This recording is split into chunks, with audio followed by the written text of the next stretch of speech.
Hello दोस्तों, आप सभी को प्रभु यीशु मसीह के नाम में जय मसीह की। परमेश्वर के नाम की स्तुति हो, परमेश्वर के नाम की महिमा हो। एक बार फिर से मैं आप सभी का स्वागत करती हूँ मेरे एक और नए वीडियो में। दोस्तों, आज के इस वीडियो में मैं आप लोगों से एक ऐसे पाप के बारे में आपको बताने वाली हूँ जो आपने भी हो सकता है कि किया हो। और पूरी दुनिया में ऑलमोस्ट 80% लोग हैं जो ये पाप को जानबूझ करके या फिर अनजाने में करते हैं। वह पाप कौन सा है आज हम देखेंगे। जब आप देखते हैं तो बाइबल में हमें इन पाप के बारे में कई बार बताया गया है।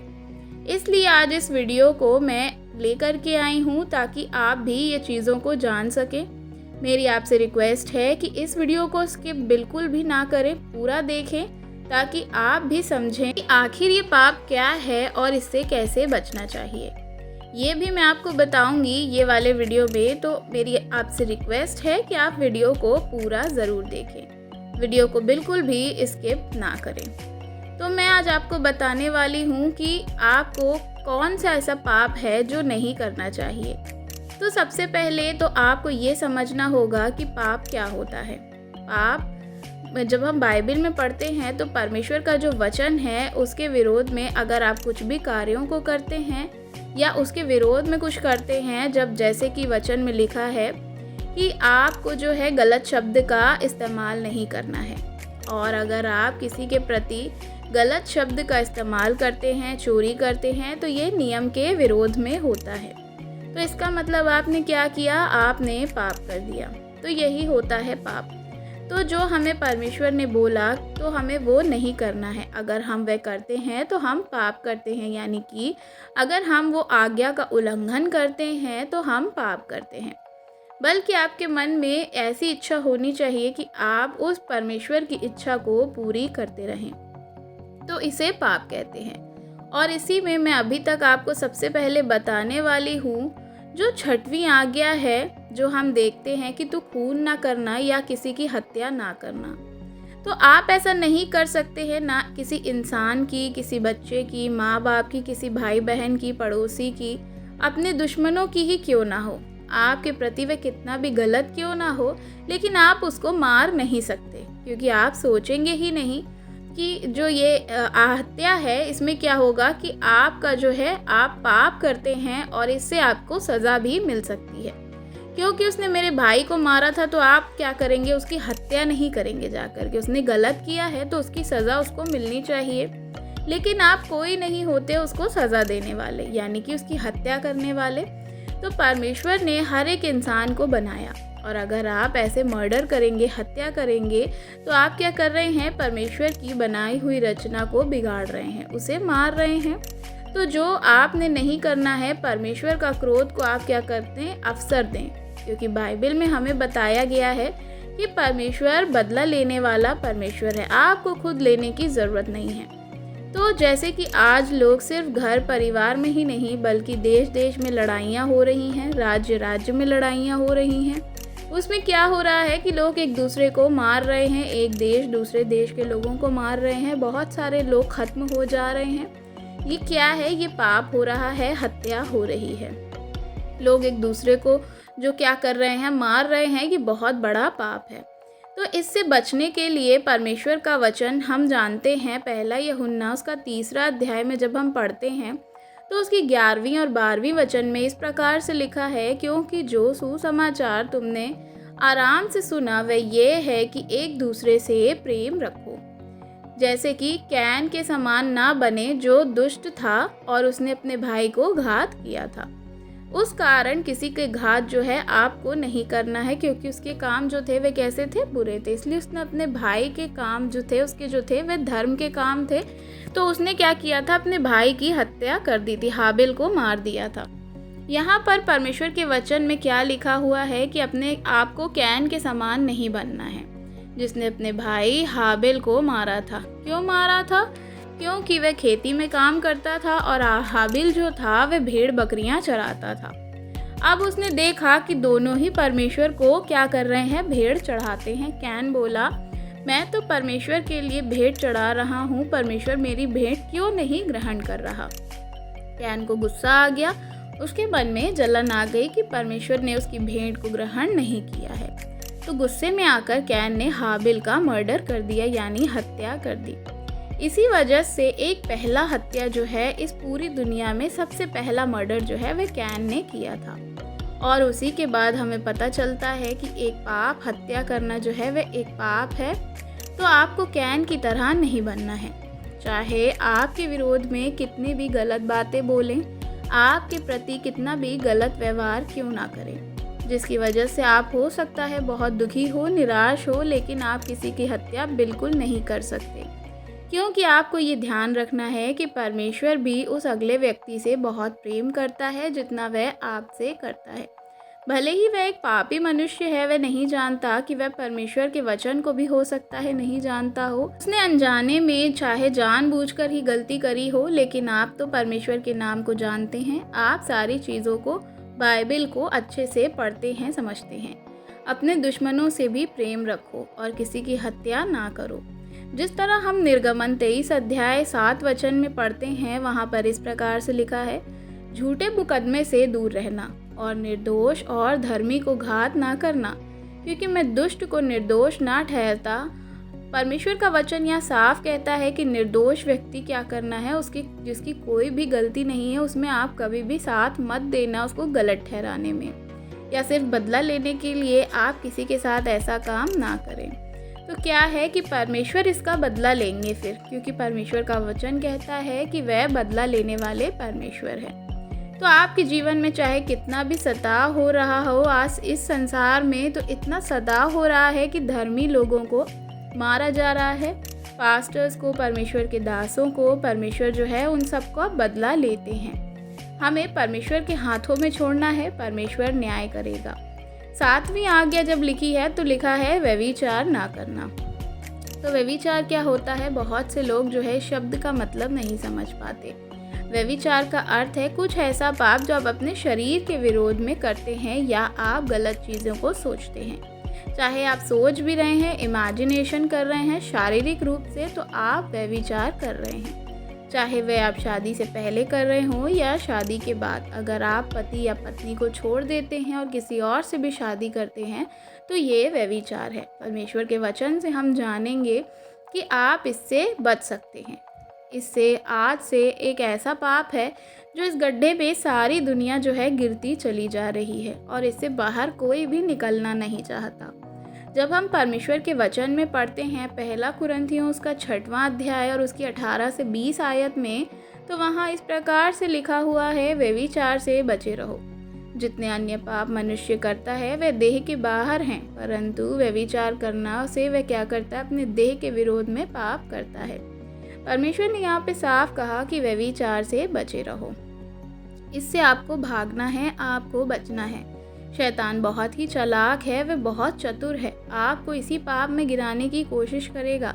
चाहे आप धर्मी हो, चाहे आप अधर्मी हो, आपको गिराना चाहेगा, लेकिन आपको बचना है। चाहे आप गलत देख रहे हो, गाली दे रहे हो या फिर किसी को मार रहे हो, जो मैंने हत्या का पाप अभी आपको बताया, ये सब कुछ आपके शरीर के बाहर आपको रखना है। आप अपने शरीर के विरुद्ध पाप नहीं कर रहे, लेकिन व्यभिचार एक ऐसा पाप है कि आप शरीर के विरोध में पाप करते हैं। कि तो यहाँ पे क्या लिखा हुआ है? क्या तुम नहीं जानते कि तुम्हारी देह पवित्र आत्मा का मंदिर है जो तुम में बसा हुआ है और तुम्हें परमेश्वर की ओर से मिला है और तुम अपने नहीं हो? तो आपको क्या लगता है, आपका शरीर जो परमेश्वर ने दिया है, अगर आप उसके विरोध में कार्य करेंगे तो क्या आपको परमेश्वर दंड नहीं देंगे? बिल्कुल देंगे। और ऐसे कार्य करने वाले किसी भी स्वर्ग राज्य में प्रवेश नहीं करेंगे। लेकिन परमेश्वर ने आपको किस लिए बनाया? अपनी महिमा करने के लिए। आपका जो शरीर का एक एक अंग है, हाथ, पैर, मुंह, बाल, नाक, सब कुछ क्या है? पवित्र आत्मा का मंदिर है। पवित्र आत्मा उसमें वास करता है। इसलिए आपको अपने शरीर में पवित्र आत्मा को जगह देना है। वो पवित्र आत्मा जो आपका शरीर जो है वह मंदिर है और इस मंदिर में सिर्फ परमेश्वर ही वास कर सकते हैं। अगर आप उसको अपने अंदर आने देंगे, वास करने देंगे, तो आपके अंदर की सारी गंदगी, गलत विचार, व्यभिचार, नफरत, गुस्सा आपके मन से क्या होगा? जाता रहेगा। अगर आपके मन में ये सब अशुद्ध चीज़ें रहेंगी तो कैसे परमेश्वर आपके जीवन में आ पाएंगे? जब हम बाइबल में देखते हैं तो वहाँ इस प्रकार से लिखा है, क्योंकि दाम देकर मोल लिए गए हो, इसलिए अपनी देह के द्वारा परमेश्वर की महिमा करो। आप दाम देकर मोल लिए गए हैं। कौन सा दाम? परमेश्वर ने आपको मोल ले लिया है। यीशु मसीह के कीमती लहू के द्वारा आपको खरीद लिया है। उन्होंने आपके लिए अपने आप को बलिदान कर दिया। आप परमेश्वर को ठेस ना पहुंचाएं। जब आप व्यभिचार करते हैं तो परमेश्वर को दुख पहुंचता है, क्योंकि ये शरीर आपका नहीं है, ये पवित्र आत्मा का मंदिर है। तो जब हम पढ़ते हैं मत्ती रचित सुसमाचार उसका 5वां अध्याय में, तो उसकी 28 से 30 आयत में जब हम पढ़ते हैं तो वहाँ इस प्रकार से लिखा है, जो कोई किसी स्त्री पर कुदृष्टि डाले वह अपने मन में उससे व्यभिचार कर चुका। अगर आप किसी स्त्री या पुरुष पर भी व्यभिचार की जैसी निगाह डालते हैं या कुदृष्टि डालते हैं, तो आप क्या कर रहे हैं? उसके साथ आपने गलत सोच लिया, कुछ गलत कर लिया, तो भी आपने व्यभिचार कर दिया। परमेश्वर की व्यवस्था के विरोध में काम आपने किया है। गलत नज़र से अगर आप देख रहे हैं, सोच रहे हैं, तो आप क्या कर रहे हैं? व्यभिचार कर रहे हैं। ज़रूरी नहीं है कि आप सिर्फ शरीर के द्वारा कार्य करेंगे तो व्यभिचार होगा, पर अगर आप सोच भी लेते हैं, किसी के लिए गंदा सोचते हैं या कुदृष्टि डालते हैं, तो भी आप व्यभिचार करते हैं। तो बाइबल में इस प्रकार से लिखा है, क्योंकि तेरे लिए यही भला है कि तेरे अंगों में से नष्ट जो हो जाए तो तेरा सारा शरीर जो है वह नरक में डाल दिया जाए। यदि तेरी दाहिनी आंख तुझे ठोकर खिलाए तो उसे निकाल करके फेंक दे। तो बाइबल हमें इस प्रकार से बताती है कि आपको उस आंख से गलत चीज़ों को नहीं देखना है, गलत कार्यों को नहीं करना है। उसके बाद जब हम देखते हैं तो अगर आप हाथ से पाप करते हैं, आंख से पाप करते हैं, तो उस पर आपको ध्यान नहीं लगाना है। आपको क्या करना है? उस चीज़ को कंट्रोल में करना है। इसी एक हाथ की वजह से, इसी एक आँख की वजह से आपको नरक के कुंड में डाल दिया जाएगा, जहाँ की आग कभी नहीं बुझती है। अगर अभी तक आप ये कार्यों को कर रहे हैं या जानबूझकर या अनजाने में कर रहे हैं, तो क्या करें? अपनी चीज़ों से पश्चाताप करें। परमेश्वर आपको क्षमा करने वाला परमेश्वर है। मैं आपको बता दूं, आप चीज़ों को ये सारी हल्के में ना लें कि शायद ये बाद में आप माफ़ी मांग लेंगे तो परमेश्वर आपको माफ़ कर देंगे। लेकिन जब हम बाइबल में पढ़ते हैं तो वहाँ इस प्रकार से लिखा है, यदि कोई परमेश्वर के मंदिर को नष्ट करेगा तो परमेश्वर उसे नष्ट करेगा, क्योंकि परमेश्वर का मंदिर पवित्र है और वह तुम हो। अगर आप परमेश्वर के मंदिर को खराब करेंगे, गंदा करेंगे, तो आपको भी इसकी सज़ा मिलेगी। आपको परमेश्वर जो है वह नरक में डाल देंगे, जिसकी आपको कभी माफ़ी नहीं मिलेगी। तो यदि अगर आप इस पापों को कर रहे हैं तो अभी भी आपके पास समय है कि आप इन सारे पापों से तौबा पश्चाताप करें और अभी भी अपने जीवन को बदल लें। दोबारा पाप आपके जीवन में ना आने पाए, क्योंकि वचन में लिखा है, जो जानबूझ करके पाप किए गए होते हैं उनके लिए फिर कोई भी बलिदान बाकी नहीं होता है।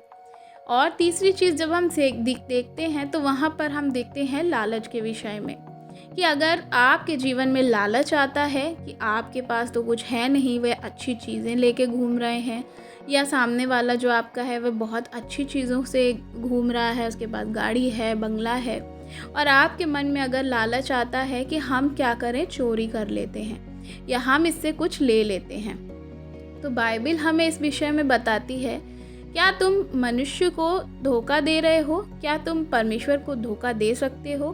पर देखो, तुम मुझको धोखा देते हो। कौन दे रहा है? इंसान परमेश्वर को आज धोखा दे रहा है। परमेश्वर कह रहे हैं कि तुम मुझे धोखा देते हो और तुम पूछते हो कि हमने तुझे किस बात में लूटा। दशमांश उठाने के भेंट में परमेश्वर क्या है? आप क्या कर रहे हैं? परमेश्वर को लूट रहे हैं। मतलब है इसका कि आप चोरी कर रहे हैं। आप परमेश्वर के साथ भी चोरी कर रहे हैं। परमेश्वर के भेंट और दशमांश की भी आप चोरी कर रहे हैं, क्योंकि आप ईमानदारी से जो है दशमांश और भेंट को नहीं दे रहे हैं। तो ये मत बोलिए कि मेरे पास तो है ही नहीं, मैं पैसे में कैसे परमेश्वर के दूं या कैसे दशमांश निकालूं। परमेश्वर को पूरा समर्पित कर करके अगर आप देंगे तो परमेश्वर आपको उससे ज़्यादा आशीष देगा, क्योंकि परमेश्वर किसी का भी कर्जदार नहीं है। पर अगर आप चोरी कर रहे हैं तो वहाँ आप शैतान को अधिकार दे रहे हैं अपने पैसों के ऊपर, और आप हो सकता है कि वही गरीबी तंगी में रहें। क्योंकि ये परमेश्वर की आज्ञा है कि आपको क्या करना है, दशमांश और भेंट को देना है। तो उसके बाद हम देखते हैं कि आपको क्या करना है, मज़दूर की मज़दूरी को देना है। जब हम पढ़ते हैं बाइबल में तो लूका 10 अध्याय में लिखा हुआ है, मज़दूर को उसकी मज़दूरी मिलनी चाहिए।